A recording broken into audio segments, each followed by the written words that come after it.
Hello students, स्वागत है मेरे यूट्यूब चैनल एसपी सोशियोलॉजी पर। आज हम समाजशास्त्र कक्षा 12 की पहली पुस्तक भारतीय समाज के पहले चैप्टर भारतीय समाज एक परिचय के भाग 3 सामाजिक वर्ग का अध्ययन करेंगे। तो चलिए शुरू करते हैं। आज हम निम्न बिंदुओं का अध्ययन करेंगे। सामाजिक वर्ग की परिभाषा, सामाजिक वर्ग की विशेषताएं, भारतीय समाज में वर्ग निर्धारण के आधार, भारत में ग्रामीण वर्ग संरचना एवं भारत में नगरीय वर्ग संरचना। सामाजिक वर्ग की पहली परिभाषा, जब किसी समाज के विभिन्न समूहों की सदस्यता का आधार जन्म न होकर आयु, शिक्षा, व्यवसाय, संपत्ति आदि होता है, तब हम इस व्यवस्था को वर्ग व्यवस्था कहते हैं। अर्थात जब व्यक्तियों को हम जन्म के आधार को छोड़कर अन्य दूसरे किसी प्रकार के समूह में रखते हैं, तो वैसे समूह को सामाजिक वर्ग या वर्ग कहते हैं। जैसे आयु के आधार पर बुजुर्गों का वर्ग, बच्चों का वर्ग, शिक्षा के आधार पर स्नातक कक्षा के छात्रों का वर्ग या माध्यमिक कक्षा के छात्रों का वर्ग, वकील वर्ग, डॉक्टर वर्ग, व्यवसायी वर्ग, शिक्षक वर्ग, उच्च वर्ग, निम्न वर्ग इत्यादि। सामाजिक वर्ग की दूसरी परिभाषा, समाज में निश्चित रूप से समान सामाजिक प्रतिष्ठा वाले लोगों के एकत्रित स्वरूप को सामाजिक वर्ग कहते हैं। अर्थात एक सामाजिक वर्ग के सदस्यों की प्रतिष्ठा समाज में एक समान होगी। सामाजिक वर्ग का निर्धारण व्यक्ति की सामाजिक आर्थिक स्थिति के आधार पर होता है। जैसे एक डॉक्टर वर्ग की सामाजिक आर्थिक स्थिति समाज में एक समान होगी तथा एक श्रमिक वर्ग की सामाजिक आर्थिक स्थिति समाज में एक समान होगी। सामाजिक वर्ग की तीसरी परिभाषा, जब जन्म के अतिरिक्त समाज किसी भी आधार पर विभिन्न समूहों में बंट जाता है, तो हम इन समूहों को सामाजिक वर्ग कहते हैं। दोस्तों, सामाजिक स्तरीकरण के दो स्वरूप होते हैं, जाति तथा वर्ग। जन्म के आधार पर व्यक्ति की जाति का निर्धारण होता है और वह अपनी जाति को जीवन भर बदल नहीं सकता, लेकिन वर्ग की सदस्यता व्यक्ति की योग्यता व गुणों के आधार पर मिलती है तथा वह इसे बदल भी सकता है। इसलिए जाति को एक बंद व्यवस्था तथा वर्ग को एक खुली व्यवस्था भी कहा जाता है। व्यक्ति मेहनत करके निम्न वर्ग से उच्च वर्ग तथा आलस्य और निकम्मेपन के कारण उच्च वर्ग से निम्न वर्ग में आ सकता है।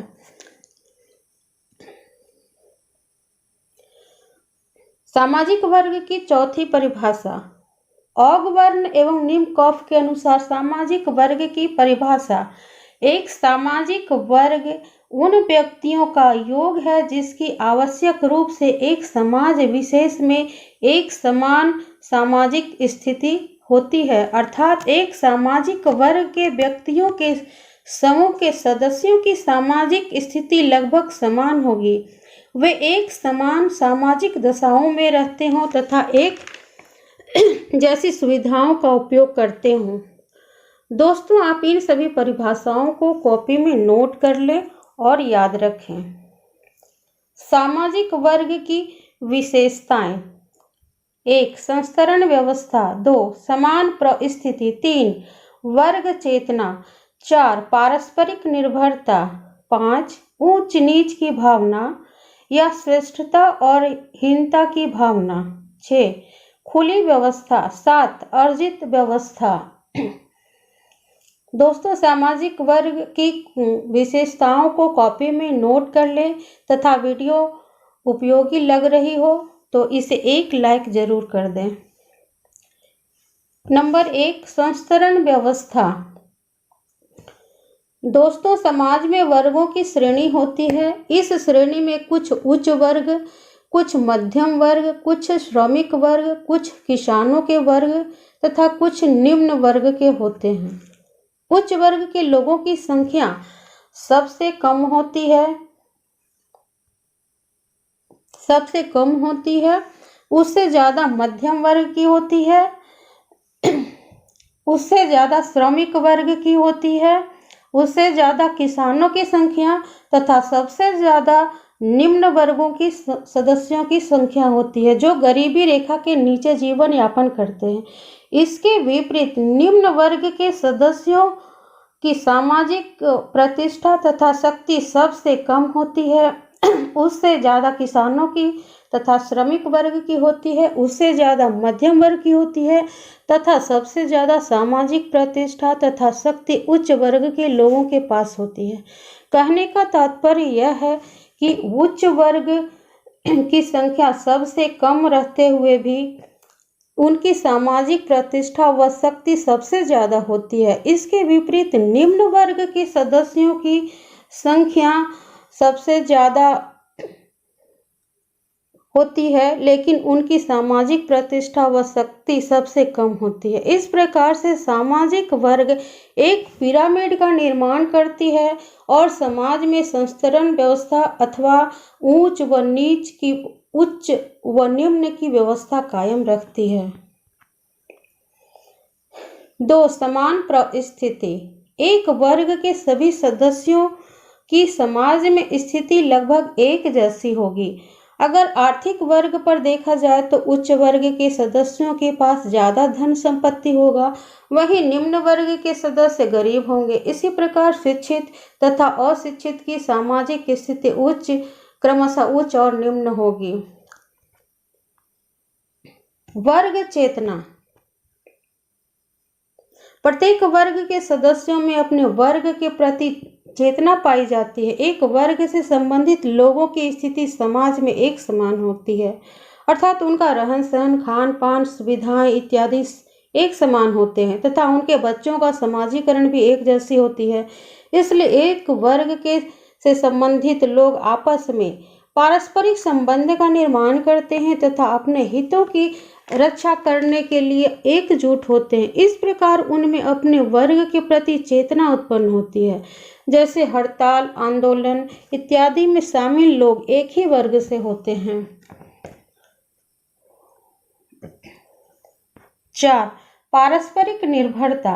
दोस्तों, समाज का कोई भी वर्ग स्वतंत्र नहीं है, सभी वर्ग एक दूसरे पर निर्भर है। यदि कोई किसान अनाज उपजाकर दूसरे वर्गों को देता है तो किसान के बच्चों को एक शिक्षिका पढ़ाती है। 5. श्रेष्ठता और हीनता की भावना।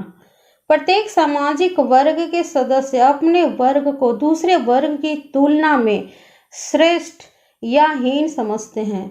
इसी ऊंच नीच की भावना के कारण समाज में विभिन्न वर्गों के सदस्यों के बीच सामाजिक दूरी विकसित होती है। 6. खुली व्यवस्था। वर्ग व्यवस्था एक खुली व्यवस्था है।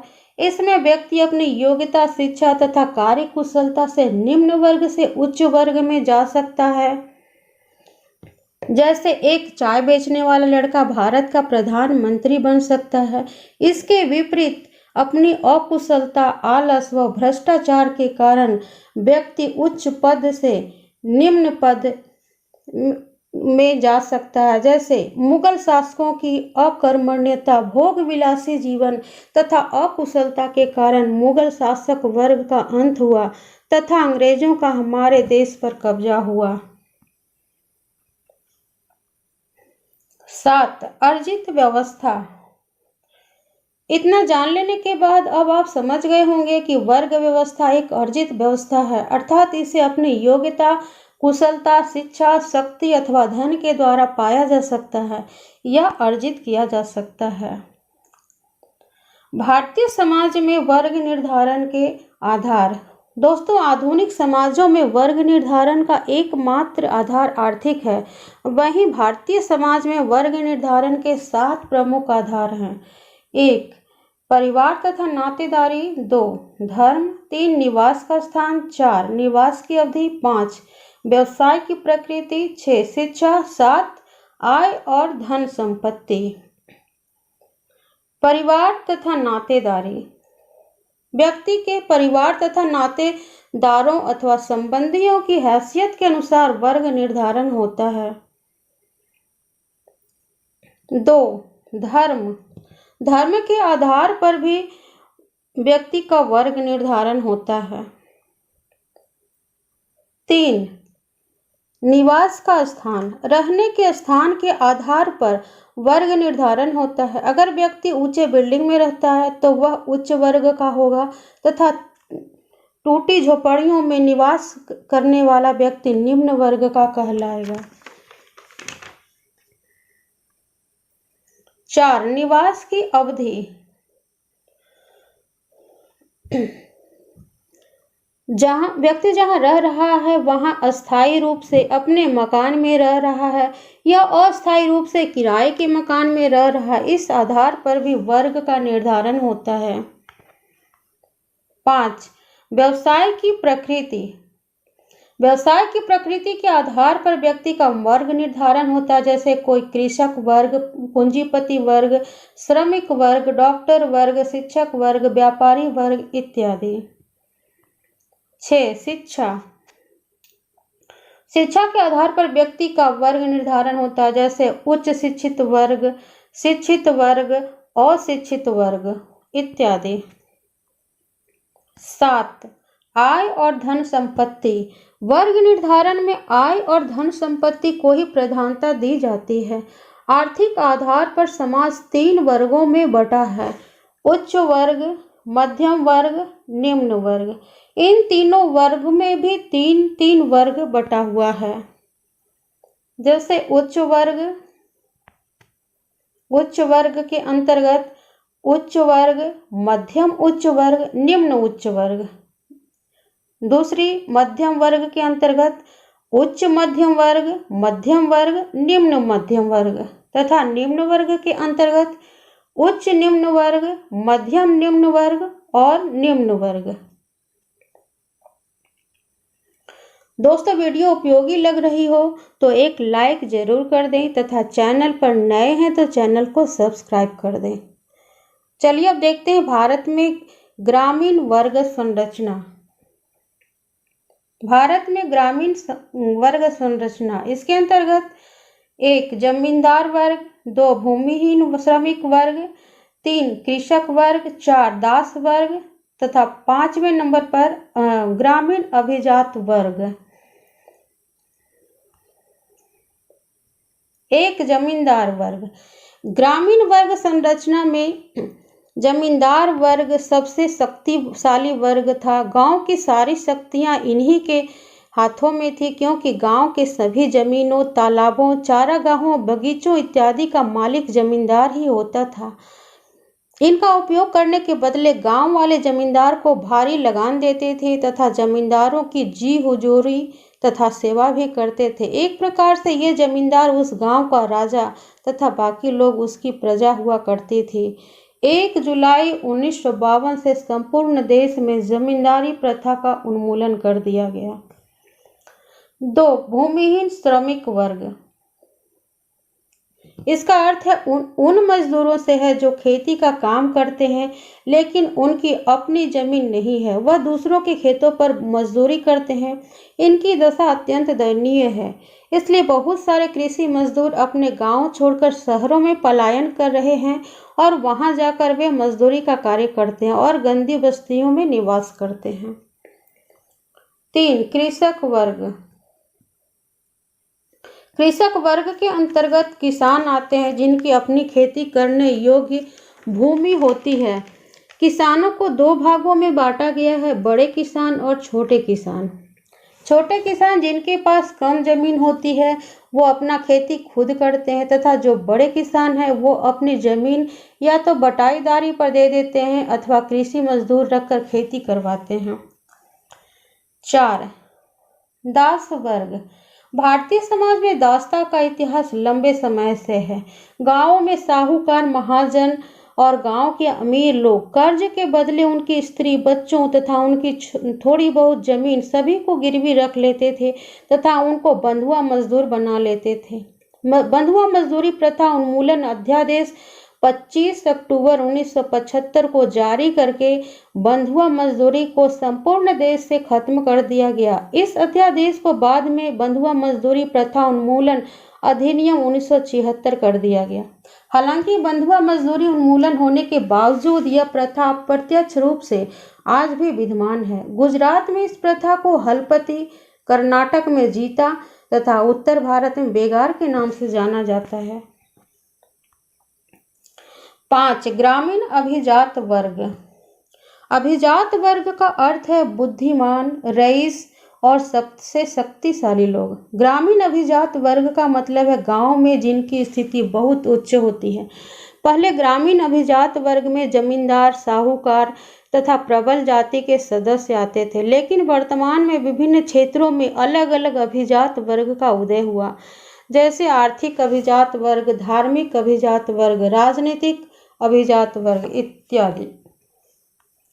भारत में नगरीय वर्ग संरचना: 1. बुद्धिजीवी वर्ग, 2. शासक वर्ग, 3. पूंजीपति वर्ग, 4. मध्यम वर्ग, 5.